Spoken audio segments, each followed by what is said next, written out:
Titulo arraro samar hau, saiatuko gara orain, desgranatzen eta ulertzen pizka bat gehiago. Hasteko, egin nahi nuke zeuekin dinamika bat, gitxi gara, orduan erraza izango da. Aprobetxatuko dut, la excusa da voluntarioa, Norbaitek ez badu egin nahi, ez desala egin.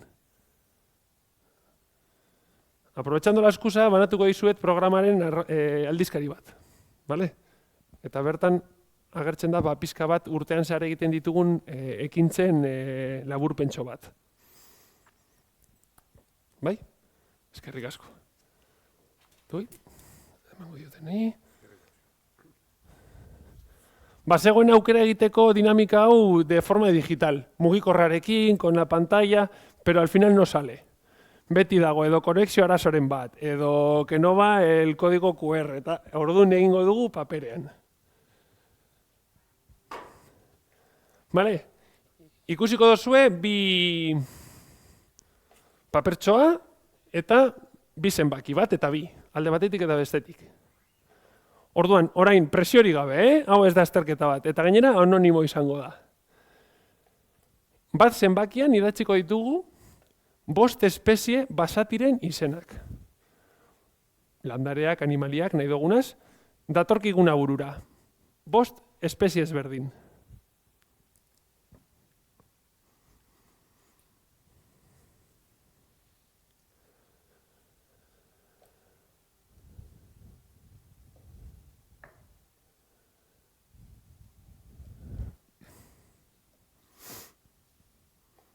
Pentsatu gabe gehiagi, datozkigunak.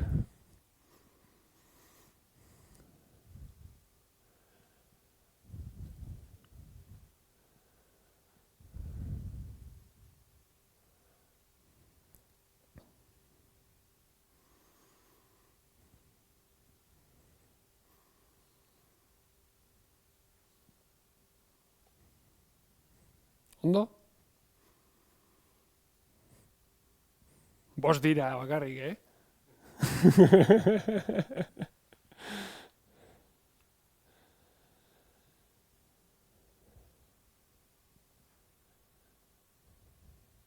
Venga, eta bukatu badugu,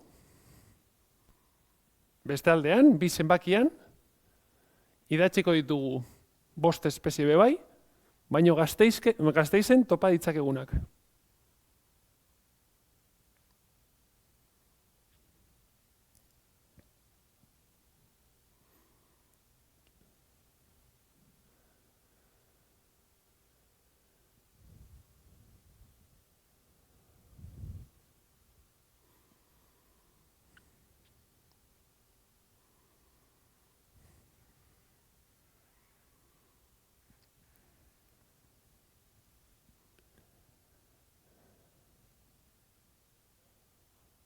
Gure oso egin hau? Bai, egiten gara dinamika bat idazteko papertxo baten. Gure badozu, pasako dizutez.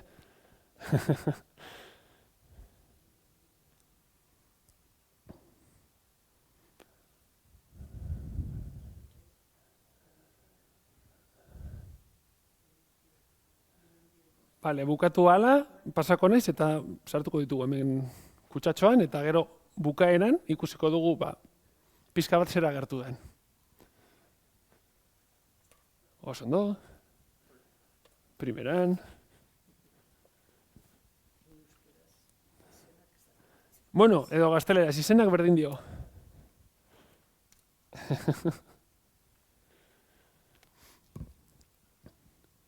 Izatez balioko lukena da latinez. Hori izango litzateke izen ofiziala, latinez balitz. Hori bazen ikiten? Espezien izenak eta latinez direla izen ofizialak. Zergaitik? Bueno, komunitate zientifikoak honan adostu zuelako, baina badaka arrazoi bat. Izatez, ni zintxilari banaz, eta nago ikertzen animali bat edo landare bat, Nik esan nezake, beitu, hemen agertu da, ez dakit,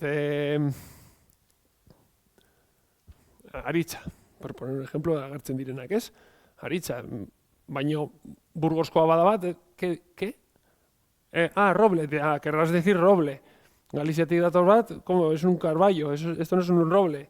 Eta hori, estatu mailan, baina juten bagara atzerrira, bakoitzak izango du modu baten, modu ezberdin baten. Orduan, komunitate zientifikoa aklaratzeko, badauka idioma bakar bat, eta da latina horretarako. Izango litzateke corpus robur, eta hor ez dago arazorik. Ja, mundu guztiak hitz egiten du gauza beraz. Horregatik eta latina izen ofiziala. Papertxo bat falta da, ezta? Geratuko oso? Listo. Ez. Nengoen hitz egiten baino, ja. Eta hau hemen geratuko da bukaren arte.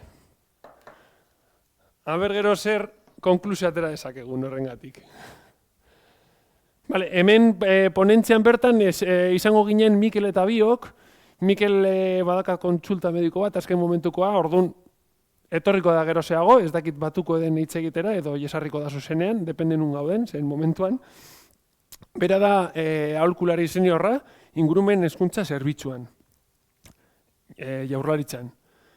Eta ni ingurumen hezitzailea. Ez nago jaurlaritzan bertan, jaurlaritzarako egiten dut lan, aztertu programaren barruan. Eta aztertu programa da, aipatu duguna lehen. Bai, ingurumenaren ezagutza hori nahi duguna. 30 urte baino gehiago, daramatza zerbitzu honek martxan, eta aztertu berarekin. Eta gure helburuen artean, 4 helburu handi nabarmenduko nituzke. Bai, ulertzeko zergaitik eta noraino. Alde batetik ezagutzera eman. Bale? Hori da, gure lehendabiziko helburu bat. Badago esaldi celebre bat esaten dagoena, ezagutzen duguna soilik maitatu dezakegu, maitatzen duguna soilik gaude prest babesteko. Solo, a ver si me sale en castellano, Solo conocemos, ¿no? Ahí está. Mikel ha llegado a tiempo.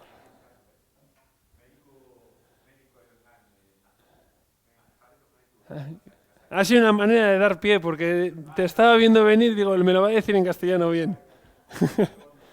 Bai, esaldi hau antxinatik dator, autore ezberdinak omen ditu, edo pertsona ezberdinek autore bati egokitzen dio. Da Vincik uste da izan zala lehenengoa, gero beste famatu batzuk ere errepikatu dute, baina horrek bendin dio. Geure kasuan, zer ezagutzera eman nahi dugu? Geure ondare naturala, bai? Geure esparru naturalak, inguru geografikoa, bertan bizi diren animaliak, bertan bizi diren ondareak, espezie guztiak, gure ingurua. Hori ezagutzera eman nahi dugu. Baina gure ingurua zein esparrutan, zein mailatan, mundu mailan, bai noski. Gertuena dakaguna, askoz ere gehiago. Hau da, importantea da, ezagutzea mundu mailan zer dakagun, baino lokaletik hasita. Ziur asko, askori pasa zaigu, askotan, igual pentsetan juten garela munduko beste puntuetara, eta bertan duguna nahiko gaizki ezagutzen dugula. Edo ia apenas ezagutzen dugula. Eta niri pasa zait, eta pasa zaio, uste dut niri pertsona guztioi. Orduan, auzoko parketik hasi eta olarateketik hasi, eta bertatik zabaldu.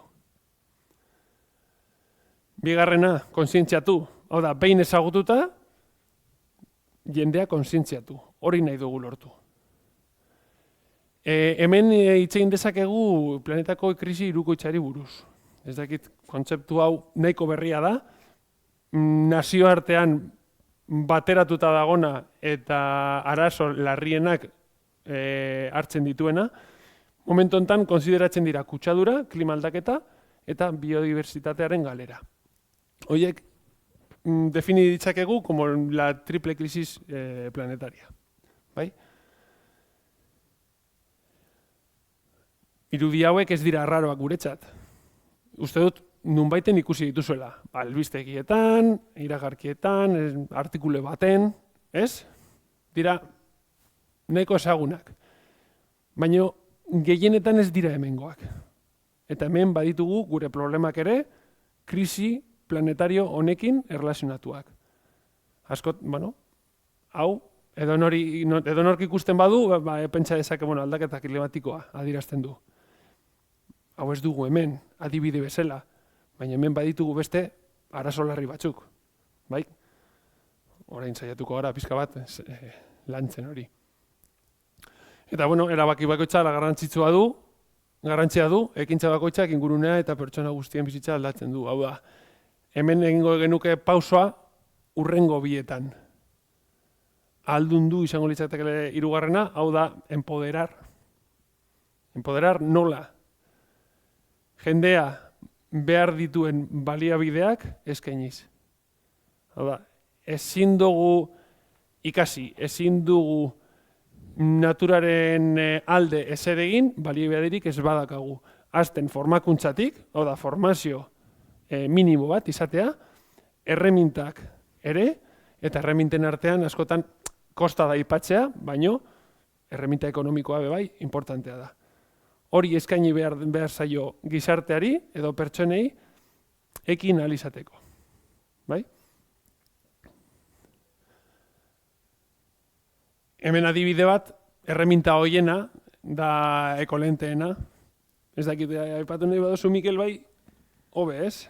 Bueno, bai, hori da eredu bat bezala, da erreminta bat, hori, aldatzeko ikuspuntua, ez? Aldatzeko guk pentsatzen dugu gauzak, ipintzen, hori, ekolente bakoitza, hobetzeko gure portaera ingurumenari begiratuz. Eta da erreminta bat lan egiten ari garena momentu honetan. Eta, eredu bat bezala ekarri nahi dugu orain, zuek baita jakiteko erreminta batzuk behar dugu alemendu, undu hori lortzeko. Adibide bat erreminta bezala. Eta azkenengoa izango litzateke parte hartzea sustatu, azkenengo pausoa. Ezagutu, kontzientziatu, ahaldundu, hau da, behar dudana eskaini, eta gero ja, ekinean, parte hartu. Horrekin ekidin nahi dugu ikusle efektua. Ikusle efektua esaten diogu, adibidez, ingurumen arazo baten aurrean, ikusle efektua da, kanpotik ikuste eta, bai alio. Baina nik zer egin dezaket hor, zebez. Hori da ikusle efektua. Ekoapatia da horren atzetik datorrena, hau da, eta ni zer egin dezaket, guk ezin dugu zer egin. Hori izango litzateke ekoapatia eta ikusle efektu horren arteko erlazioa, eta hori apurtu nahiko genuke, eta infoekintzara edo ekintzetara pasatea gustatuko litzaiguke. Ekintza bat ez da zergaitikan urten behar arbola bat plantatzera. Ekintza izan daiteke beste modukoa bai. Beti pentsatzen dugu edo, zaborrak batzera. Ez da horre izan behar euneko unean. Hori da. Ingurumenari buruz informazio asko daukagu, segurazki, eta desberdina, Jonek esan zuen bezala lehen. Eta guk ikusten dugu pasa behar dugula hori, informaziotik info ekintzara. Hurbiltzeko hiritarrei egiteko gauzak irreteekin, ez? Eta guk bertan persona bezala hori egitea. Labur bilduz, pizka bat zerbitzuaren eta aztertu zerbitzuaren programaren bezala helburu nagusiak, zeintzu dira. Adibide bezala, abideak dira urtean zari egin ditugun ekintzen bargazki batzuk,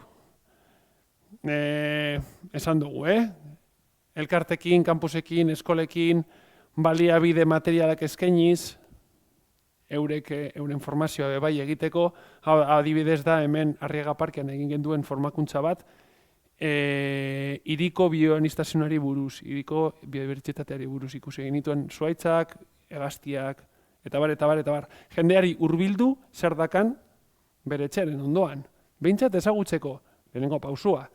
Gero ja etorriko dira beste 3 pausuak, baina lehendabizi ezagutu behar. Hemen Zapardiel Errekan, hegoaldetik datorren Gardelegi auzotik, herritik, orain auzoaren parte bat Aretxabaleta eta hortikan.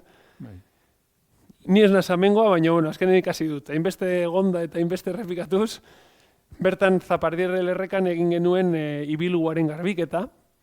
Ibilku nahiko potentea zan, nahiko oratua, bai, laborantza lurraldeetatik eta datorrelako, eta nahiko sakarrez betea.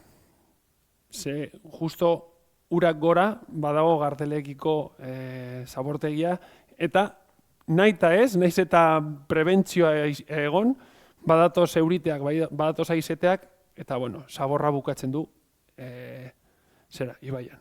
Eta ikusi gendun, atera genituen nahiko kilo eta nahiko volumen. Eta kontzeptu hau, ekoezagutza. Gazteleraz pentsetan, hasi ginean nola deitu kontzeptu honi, atera zitzaigun ekoalfabetizazion. Baina, ekoalfabetizazion, ekoezagutza berdin dio. Hau da, ezagutzea naturari buruz edo ingurumenari buruz. Holan, kontzeptu bezala. Eta galdera bezala kontzeptu hori ulertzeko, nik esango genizueke, zein trato ematen zaio edo zein trato uste duzu ematen zaiola ingurumen terminoari, gizartearen partez. Da ideia bat botatzen dodana, baina berantzun dezakezu. Medio ambiente, ingurumena, entzuten danean, kalean, albisteetan, politikariek aipatzen dutenean, no, porque el medio ambiente, zein da uste dozuen ematen zaion tratua? Zerbait garrantzitsua da, zerbait ondo geratzeko ondo egokia dela, nahiz eta gero. Guk esango dizuegu, ze uste dugu guretzat dela, bale?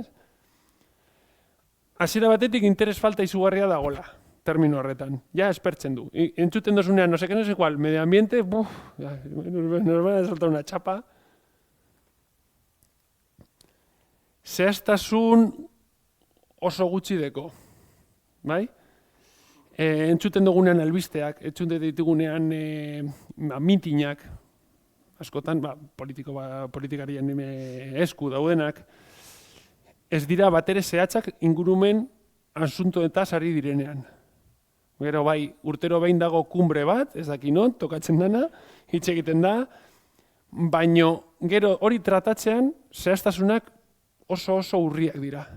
Bai, hitz egin daiteke sobre calentamiento global, sobre emisiones, baino zehaztasunik gabe. Eta gero hirugarrenez, gutxiespena, minusvalorazion, eta kondescendentzia apur bat ere nabari dugu honi buruz hitz egiten dugunean. Bai, hemen jarri dugu metxoa super happy, baina eske hori da gertatzen dena. Askotan hitz egiten da ingurumenari buruz eta ya están estos hippies contándonos algo. Bai, inorez dago ingurumena zaintzaren aurka. Behintzat hitzetan. Beti ikusten da hori como, ze ondo, hemen dago de hori berriro. Baina gero, benetan erabakiak hartu behar direnean kosta da pila bat. Eta horregatik aipatzen dugu gutxiespen zantzuari. Adibide bat. Eta hau gertatzen da, esparru guztietan. 3 kontzeptu nahazten direnak askotan, ingurumena, natura eta ekologia. Gauza bera direla uste dozue? Edo zein ezberdintasun dago bat eta besteren artean. Ulertuta ingurumena como medio ambiente. Natura, naturaleza. Hay que cuidar el medio ambiente, hay que cuidar la naturaleza. Gauza bera da hori. Ulertu dezakegu zerbait antzekoa bezala, baino ez da gauza bera. Eta cuidar, terminoa, Cuidar. adibidez. Ingurumena da, guztiok barne hartzen gaituna, gu ingurumenaren parte gara, eta hori da holan. Eta natura, normalen hitz egiten denean, da pizka bat gizakion inpaktutik kanpo geratzen den zerbait. Edo inpaktu larrienetatik kanpo geratzen den zerbait. Mendia eta hori natura bezala ulertu dezakegu, baina ingurumena guztiok gara. Guztiok eta gu barne hartuta. Ezin dugu hori baztertu. Klima aldaketa, berotze globala eta negutegi efektua. Gauza bera dira, edo antzekoak. Gauza bera ez dira. Bata bestearen konexioa da, baina gauza bera ez dira, baina zu entzuten duzunean albistegi bat, normalean tratatzen da, esaten dira, ozono geruza ez dugu sartu, baina sartuko genuke. Ez daka zerikusirik, ez daka negutegi efektuarekin bape zerikusirik, baina hitz egiten danean, sartzen dira kontzeptu guztiak en el mismo saco. Eta azkenik, ekosistema, habitat, biodiversitatea. Entzuten dira holan termino nahiko abstraktoak bezala eta bueno, antzekoak izan daiteke edo gauza bera esan dezakete, ez? Azkenean, hablan de medio ambiente. Eta honekin ez dugu esan nahi gizarteko pertsona guztiok ezagutu behar ditugunik termino hauek, ez. Ez, baina behintzat nolabaitezko oinarri bat izatea eta erabakiak hartu behar direnean oinarri hori argi izatea, bai. Hori behintzat bai. Hau da adibide bat,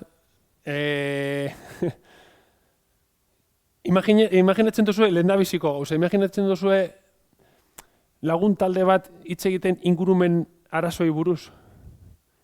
Edo zuek inoiz izan duzue halako elkarrizketa bat lagunekin, familian, oye, pues qué mal está lo de la concentración de CO2, eh? Nik ezetz. Hori da kimera bat, nola baita esaterren. Bai, hitz egin duguna, hori, ez da ere adibidez tabernas joaten edo Pintxopote. Pintxopotean, hitz egitea hori ingurumenari buruz, arrazoi buruz, eta kontzientziarekin, osea, jakiten zer esaten ari zara, ez? Bueno, komiki hau sortu du una IA, una inteligencia artificial, sartzen, lagun talde bat nahi dut hitz egiten ingurumen arazoi buruz. Eta hau da sortutako inteligentzia artificial batek. Vale? Irakurriko dugu pizka bat gainetik, gaur goizen egin dugu, Eta bertan adierazten dena da, pizka bat jendearen gana heltzen dana, ez da? Neskak esaten du, que calor, me estoy derritiendo. Honek esaten du, bueno, pues ¿qué podemos hacer? Tengo una idea.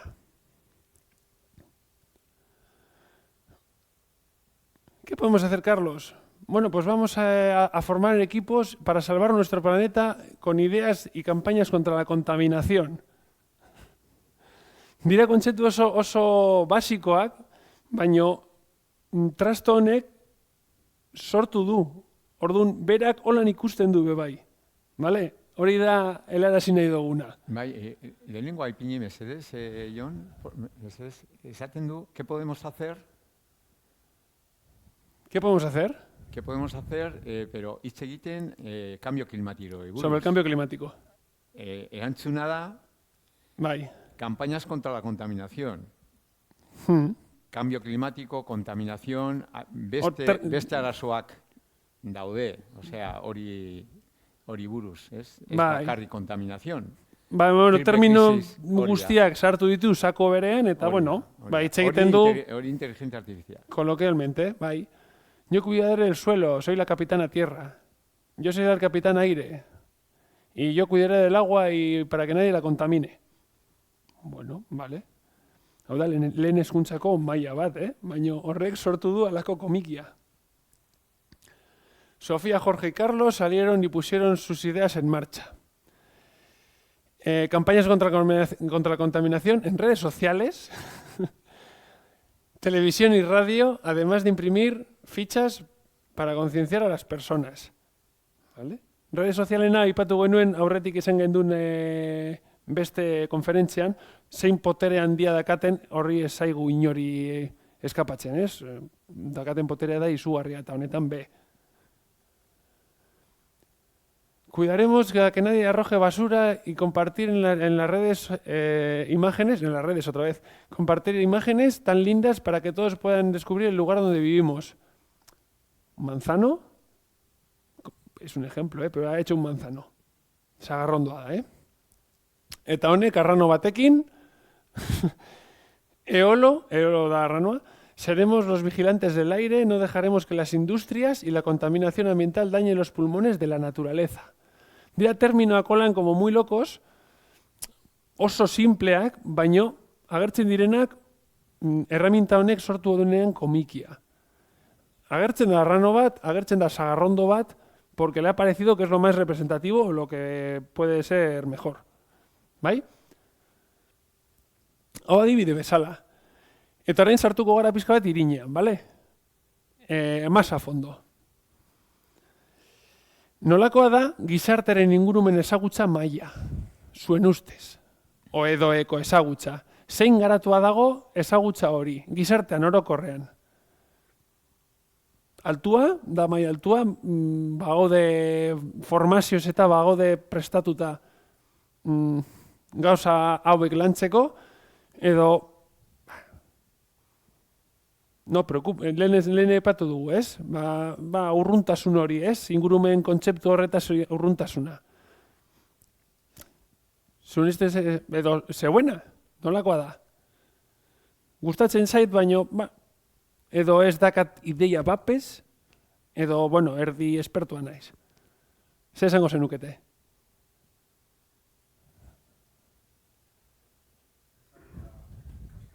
Kaskarra.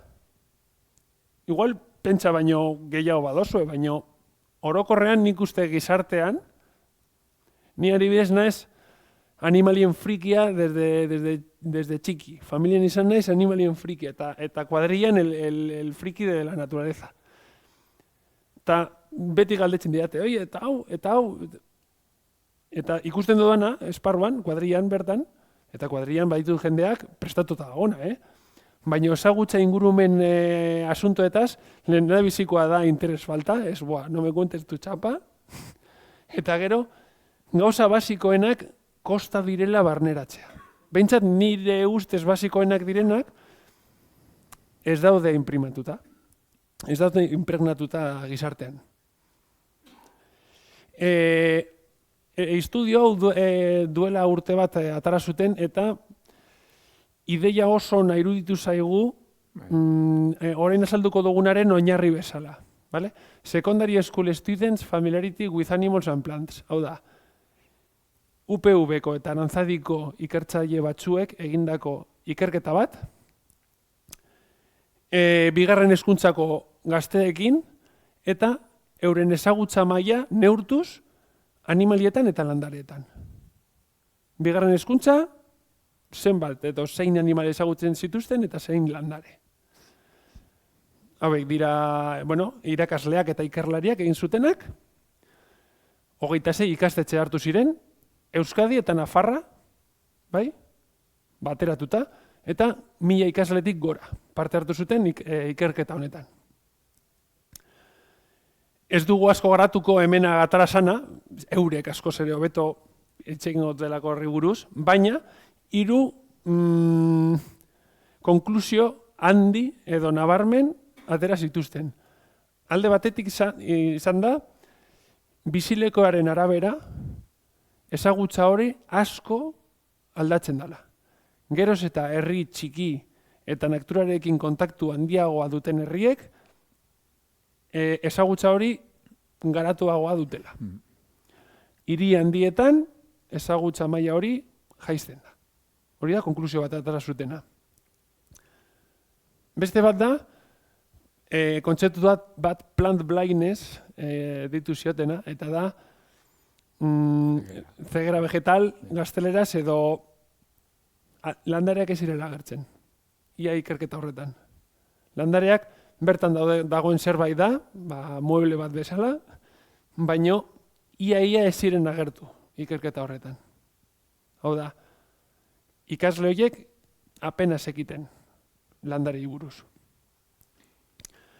Eta hirugarrena da, gehien bat agertu ziren animaliak, noski, eta nolabaiteko Hall of Fame edo top bat bazegola. Eta guztien artean, berdin dio herri batekoak izan, bestekoak Nafarroako hegoaldean edo Gipuzkoako kostaldean. Guztietan bateratzen ziren espezie batzuk. Asko, baziren ikurre espezieak edo ikurre espezie deitu zietenak. Espezies bandera, esaten dau gazteleraz. Eta dira espeziak guztiok ezagutzen ditugunak, baino ez bakarrik norbaitek azaldu digulako zer diren, baizik eta leku askotan ikusten ditugulako. Bai logotipoetan, bai ikurrak dira euren herrientzat be bai, nork ez du ezagutzen panda. Gainera WWF-ren irudia, elkarte horrena da panda bat. Nola ez dugu ezagutuko? Kanguroko, ala adibidez, son emblemas. Australian pentseten badugu, beti egongo da kanguro bat hortik. Bai? Euren eskudoan, eta bar. Orduan, asko ikur espeziak dira. Gehienak, haragi jaleak, eta harrapariak. Bueno, ez dira sinonimoak, baina haragi jalea banaz, askotan harrapari izango naz. Asko aipatzen dira besteen gainetik. Eta, bueno, bi hauen artean konexioa egon daiteke, tigre adibidez, tigre bat. Haragi jalea da, harraparia eta ikur espezia be bai. Tigrea leku askotan agertzen baita. Adibidez, marrazoa, gauza bera, otsoa, gauza bera. Naturala da, gizakiongan erakartasuna da, horrek ez? Poterea, heraldikal, emblematan asko erabili dira, ez bakarrik tigrea, otsoak, lehoiak, tal, zerbait oso esanguratsuak dira, geure ulermenerako, ez algo psikologiko, erakartzen gaitu. Tamaina importa du, kasu honetan. Tamaina handiko animaliak gehiagotan agertzen dira. Zer da tamaina handi bat? Bueno, egingo dugu la media de los animales. Hori ezin da egin, intsektu gehiagik dagoelako, orduan la media aterako zen nahiko txikia. Baina, pentsa dezakegu animalia handitan, orokorrean. Gehienetan agertzen dira. Eta azkenean, bautizatu zutena bezala Disney efektua. Disney efektua da, ez bakarrik Disneyko pelikuletan agertzen diren animaliak. Eta bebai, pentsa dezakegu El Rey León. El Rey León, por poner un ejemplo, baina, bueno, Dumbo, Happy Feet. Hemen ere sartzen dira beste komunikabideak, eta adibidez, jostailu denda batera baldin bagoaz. Bertan agertzen diren animali iaia guztiak, izango dira, pakete honetan sartu ditzakegunak. Eta paketea askoz ere handiagoa da. Ze bata besterekin erlazio handia dute. Lehoi bat izan daiteke animali handia, haragi jalea eta ikurra. Balea, handia, ikurra bebai, eta, pelikuletan agertu izan dira, eta dokumental askotan. Mapan jartzen baditugu, ia gehienak exotikoak dira. Ikerketa horretan agertu zirenak. Baten bat aurkitu dezakegu hemendik, baleak internacional, porque ez zuten espezia espezifikatu. Aipatzen da balea. Balea itxaso guztietan dagoz, marrazoak bebai. Baina beste animali, otsoa hemen topa dezakegu. Baina beste guztiak, dira animali exotikoak, eta, Afrika badaka hor importantzia oso potentea. Bai? Portzentai oso handi bat, Afrikan topa ditzakegulako. hori da ikerketa horrek adierazten zuena. Eta horrek animatu gintuen, geure datuetan begiratzeko, aber ze pasaten den. Bai, aztertuko datuetan. Horiek ikusiz, konturatu ginen, 77, baino, 77,5. Hau da, espezie guztien 100 horrek ugaztunei egiten diela erreferentzia. Ugaztunak. 100, ugaztuna, animaliak. Euretatik 122, guztietatik 122, landareai. Eta, hau da, un milagro. Hau da, praktikamente un milagro. Ze onjoak eta bakterioak eta aipatzen dira bebai 0,2% baten. Eta hori, vamos, casi de no esperárselo.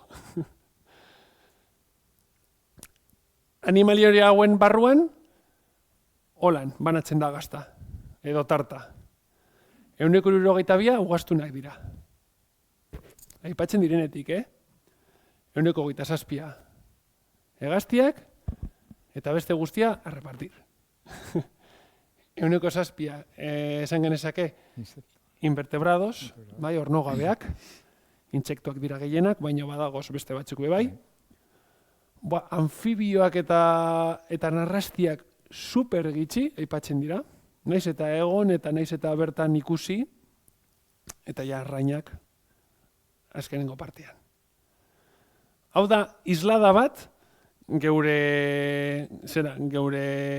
informea jasotzen ditugunean, kostaldera adibidez, edo mendi batera, edo ibai batera doazen taldeak guri botatzen dizkiguten emaitzak ikusten, hau da, laburtzen duena.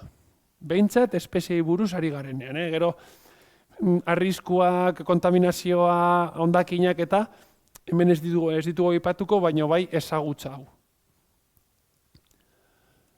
Ugaztunen artean, animatuko zeinateke, zeintzuk dira gehien aipatzen dituztenak? Informe horietan, esan dugun bezala, gehienak dira eskola umeak, gehienak. Badaude elkarteak bebai. Eta badadogoz pertsonak, aparte hartzen dutenak, euren kabuz. Batzuk oso espertuak, eta beste batzuk, lehendabizikoz, hartzen dutenak boligrafo eta papera, eta juten dira, nunbaitera egitera ikerketa bat. Animatuko zeinateke? Adibidez, Pentxetan Gasteizen. Zeintzuk diren gehien ikusiko dituzten basatiak, Hemen, askotan, txakurrak eta katuak ageri dira informetan pila bat, baina horrek ez du balio. Ari gara, animali basati ez. Botako segunikete izen bat. Venga, espezie bat adibidez. Esateagatik. Hemengo parketan edo Estrarradion ikusi ditzakeguna. Gasteizen. Eta ikusten dira, Ikusten dira. Bueno. Hau ez da ikusi behar dena, Hau da, informetatik atarako konklusioak, bale? Urtsintza, kategorria. Hau da, el top 3 eta gero atxetik datozenak. Trikua, edo kirikino, aseria, asko aipatzen da aseria. Hau da... Florida Parkean ez. Gero hitz egingo dugu Gasteizen ikusten dire... Bai. Hemen ikusten ez eri barruan, baino esparruan bai. Eta hau dira emaitzak esan dakoa, Euskadi mailan. Talde batzuek juten dira parkera, eta beste batzuek juten dira parke natural batera egitera. Hau da, depende nun ikusten duten, baina, gehien ikusten diren espeziak hemen, hauek izango dira. Gero, basurde, orain, orkatz, eta otsoa. Horrek ez dozan nahi ikusi behar dutenik, baizik, eta bertan bizi direla jakin dezaketena.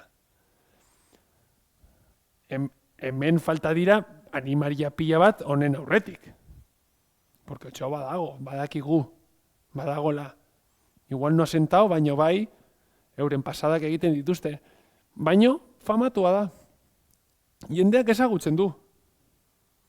Edabidetan agertzen da. Orduan jendeak badaki bertan bizi omen dela. Aserierekin gauza bera pasa da. Ez da errazena ikuste aserie bat, baina jendea badaki aseria badagola, badago mendian aseria, eta punteten hau. Eta Gasteizen ikusi daiteke, beste radioan, leku askotan, Bilbon bebai, aseria mugitzen da eremu guztietatik. Igual ez da sartuko barnera, hiri barnera, baino periferian eta bai. Oreina, Gasteizen ikusi dutenak, izango da Salburuan. Porque bestela, baino badago, ez da Basatia, bertan ez inguratuta dago, baino badago. Gorbeian bai ikusi dezakegula, Aske, eta hegoalderago bebai, kasu honetan Araban. Baina, ez orkatza baino gehiago, baino gehiagotan aipatzen da, porque Oreina, edo orketzak eta Oreina askorentzat gauza bera izango dira. Hori zer da, un ciervo. Eta hori gertatzen da, eta hemen daka isla da. Kasu honetan Gasteizen 40 espezie baino gehiago aurki ditzakegu, ugaztunena. Baina ia 4-5 aipatzen dira gehienetan, eta besteak ia ez dira aipatzen. Naiz eta garrantzi handia izan hiriarentzat, Gasteiz da hiri handia, potentea, baina badako pekuliaritate bat eta dagola nolabait esaterrena islatuta. Hau da, ez dauka jarraipen, urbanizazio jarraipen bat Bilbon gertatu daiteken bezala edo Donostin gertatu daiteken bezala. Gasteiz badago Gasteiz, badauka esparru bat, anillo berde esaten dioguna, hainbat eremu erdi naturalizatuekin, eta gero, iparrean hegoaldean mendiak eta laborantza soroak oso edatuak.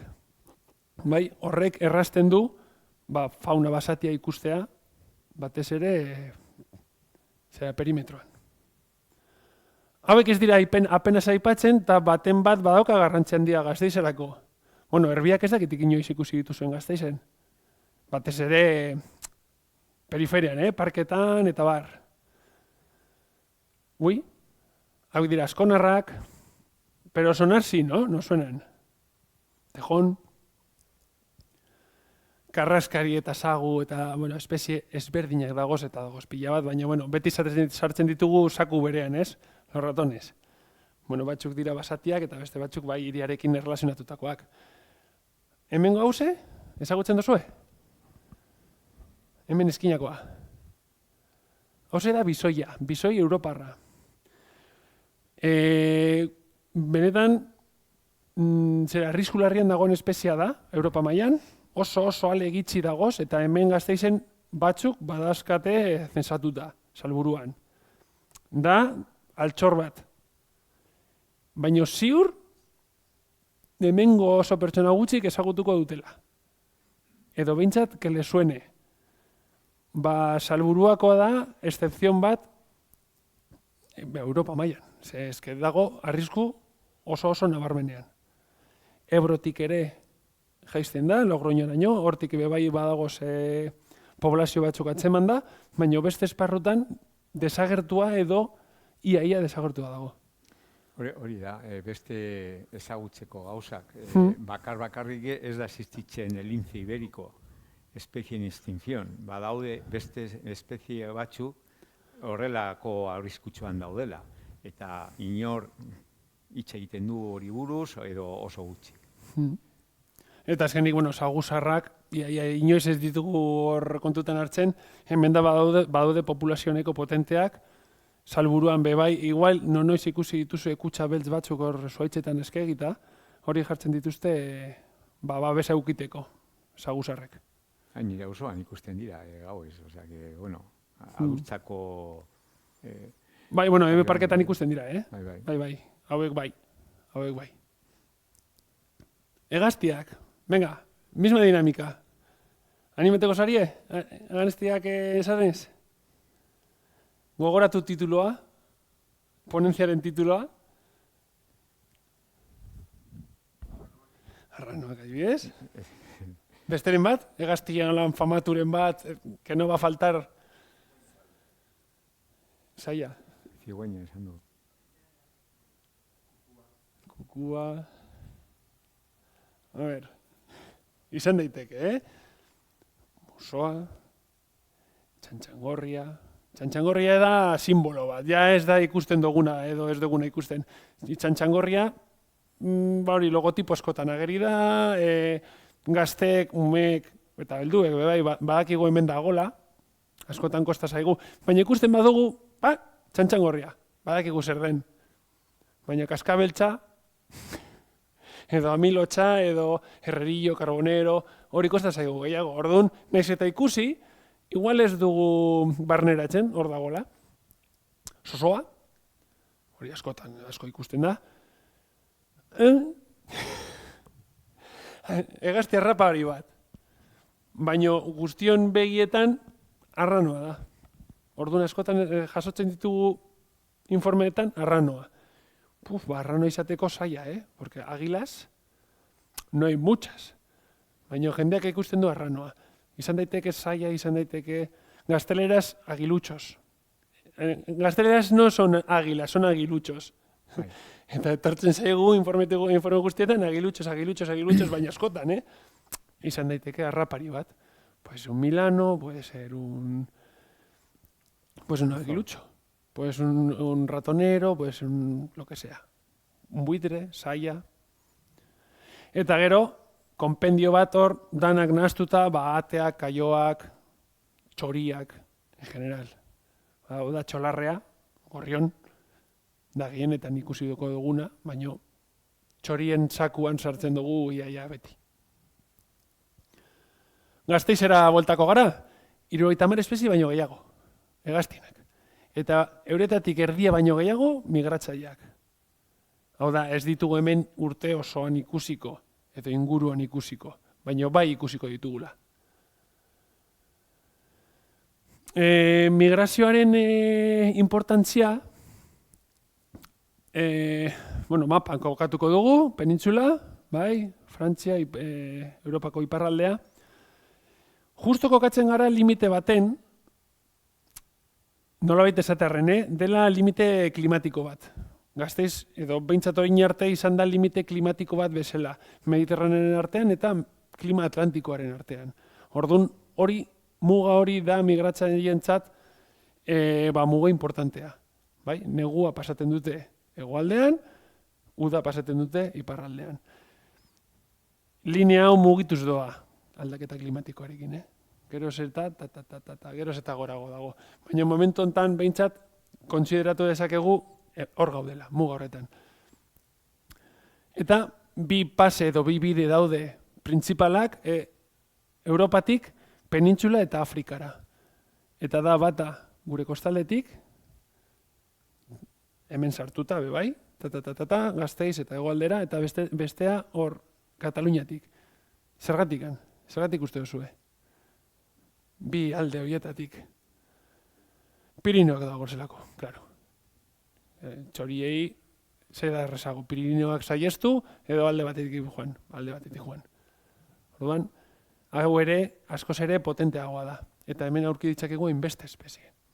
Ez bakarrik Salburuan, hirian bebai, baino horretarako ezagutu behar. Ez dira aipatuenak, baina zuek aipatu dituze batzuk, zikoina, batez ere hemen, gero ja, Kantabriari zure aldea badrimagoaz, ez da hain ugaria, baino hemen bai. Un pato, esango genuke danok, ez? Fotxa, bai. Hemen, Urmaeletan, pila bat. Igual gehien izango dira kaioak orain, gaur egun kaioak eta fotxak, izango dira gehiengoa.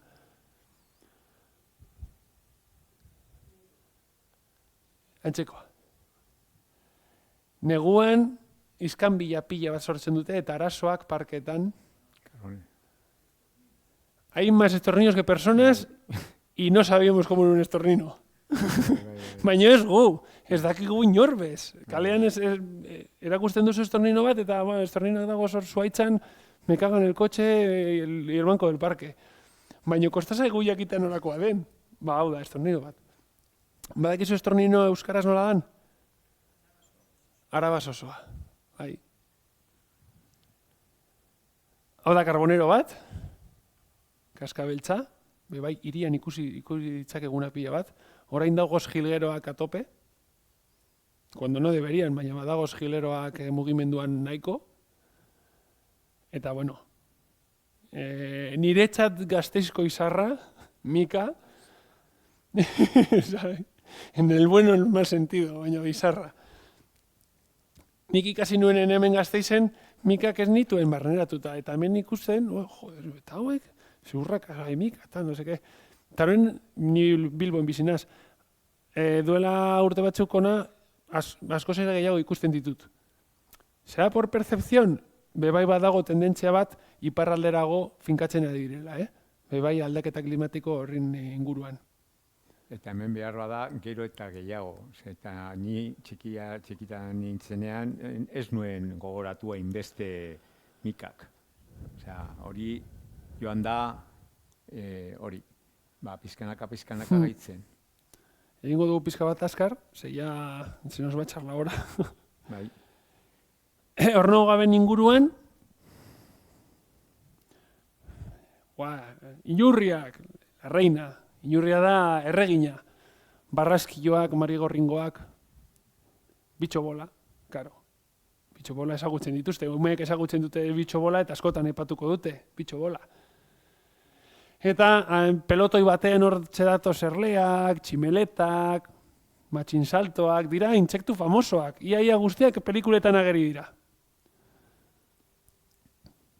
Apenas ez dira ipatzen, burduntziak, odonatoak, eta oso importanteak dira, naturalako, eta bioadirazle potenteak dira. Zizareak, ezinbestekoak lurzoruaren osasunerako, ezinbestekoak. Eta baratzak dituztenek badakite zertaz ari nahi zen. Baina apenas aipatzen dira, karo ez ditugu ikusten, a simple vista. Orduan, kosta da. Eta kakarraldoak, adibidez, edo beste silofago batzuek, egurra jaten duten intsektuak, bere bizikoak dira, ezinbestekoak dira, ekosistemen egonkortasunerako. Baina kosta da ikustea. Eta gainera intsektuak, con ironia, intsektuak. Eta anfibioak aipatzen baditugu, badagoz, erregina, larrana eta erregea apoa.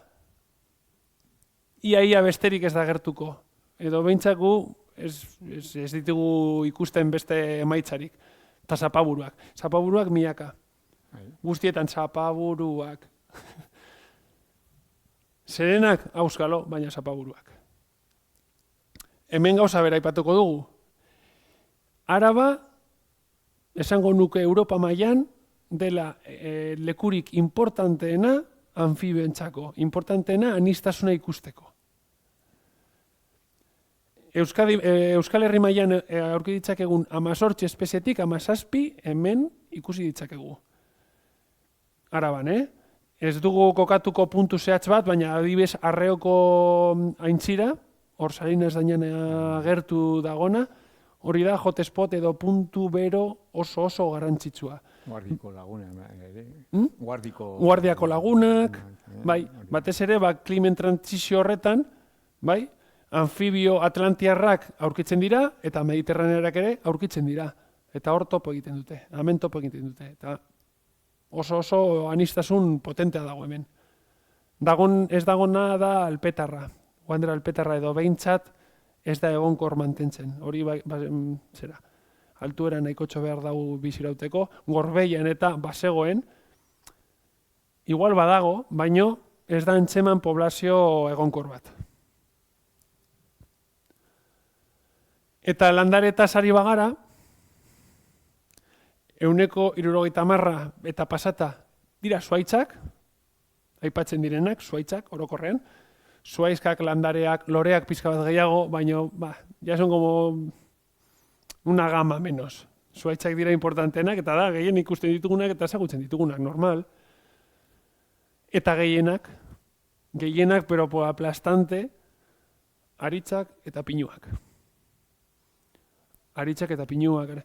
Gehienak dira, depende lekua ez, baino gehienetan aipatzen dira. Porque igual ez dugu ezagutuko pagoa, edo lizarra, edo urkia, abedul, fresno. Agian ez ditugu ezagutzen, baina aritza bai ezagutzen dugu, eta, bueno, nos sentimos cómodos en escribirlo. Aritza guztiok ezagutzen dugu, ezta? Gitxi gora bera, ostoa. Bai. Edo hau. Guztiak dira aritzak. 5 espezie aritza dauzkagu hemen gertu, baina jakin hori, aritzaren barruan bai, aniztasuna nabarmena dela. Eta pinua? Ziur? Fijo? Ziur? Pinos? Eta hori gertatzen da, normala da gertatzea, Guzti hauek Floridan dagoz, hemen kanpoan. Bakarra da pinoa. Bakarra da pinua. Izango ditugu izeia, el cedro, sekuoia, alerce. Eta ez da gure naia jendeak ezagutzea, baina behintzat konsiente izatea, aniztasuna bat dagola eta bakoitzak bere funtzioak dituela, zergatik ez. Eta orain, hau da pizka bat barre egiteko, con todo el amor del mundo. Gaurko ponentzirako, hemen dagoen argazkia. Hau da gaurko ponentziaren, albiste de tituloa. Eta hemen argazkian ageri da, hablamos de aritzak, pinuak eta arranoak, bueno, hau ez da pinu bat, eta arrano hemen ez dago. Hau parre egiteko pizka bat, Osa, hau amerikarra da, eta hemen atzekoa parece un ciprés, parece. Ez dut oso ikuste, baina da pizka bat honen islada, nolabait labur biltzeko. Eta gehiago labur bitu nahi badugu, animatuko gara erakurtzen aber zer agertu den hemen? Igual da islada bat hitz egin dugunari buruz, edo zer? Irakurriko ditugu? Gasteizen edo orokorrean? A ber, orokorrean.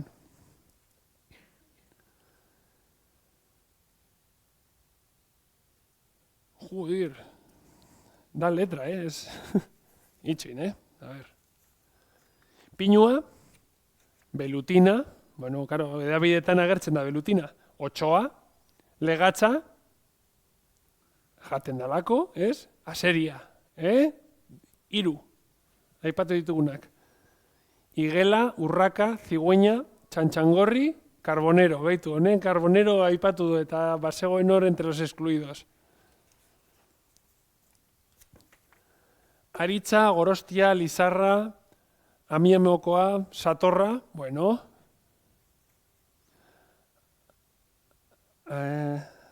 Aritzkan duelduna, orkideak, lizarra, amiamokoa, mika, bueno, garatua. Untxia, basurdea, acebo, sugandilla, enarak, erlea, usoa, roble, urraka. Bi gehiago irakurri ditugu, baina vamos viendo por demás los tiros, ¿es? Mika, txillarra, galuse, lizarra, saia, mika, oreina, ametsa, sosoa, basurdea, eta azkenengo bat.